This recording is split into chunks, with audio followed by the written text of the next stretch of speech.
আগুন যখন দাউ দাউ করে জ্বলছিল, ইব্রাহিম একা দাঁড়িয়ে আল্লাহর নাম নিয়ে হাসছিল।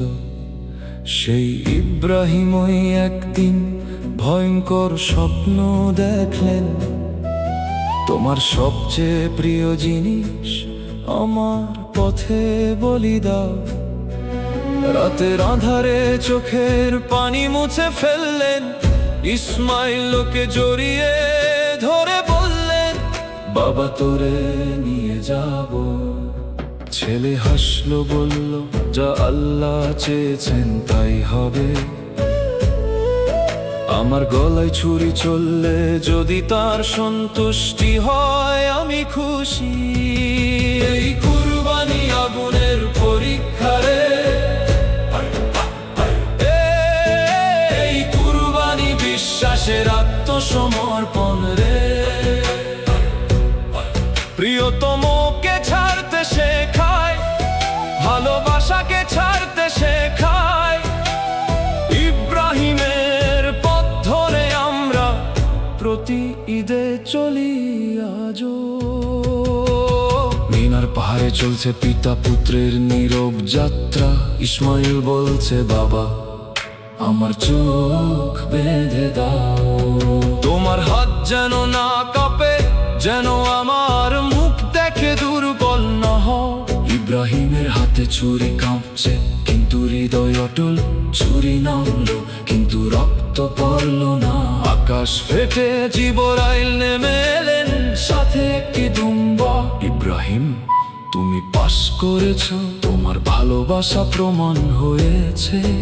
এখন থেকে এই পশু হবে তোমার সন্তানের বদলে কুরবানি।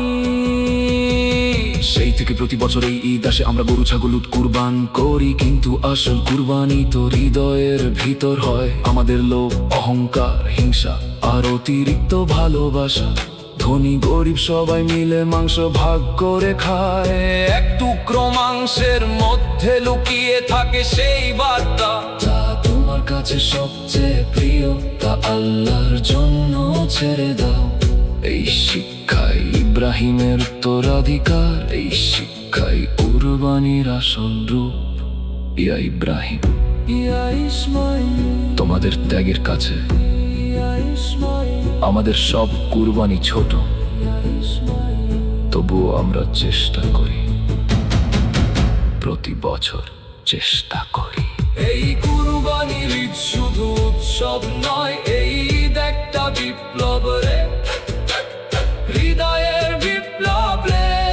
আগুনের পুত্র ইব্রাহিমের কাছ থেকে শেখা, যতদিন এই পৃথিবী আছে ততদিন এই গল্প বেঁচে থাকবে।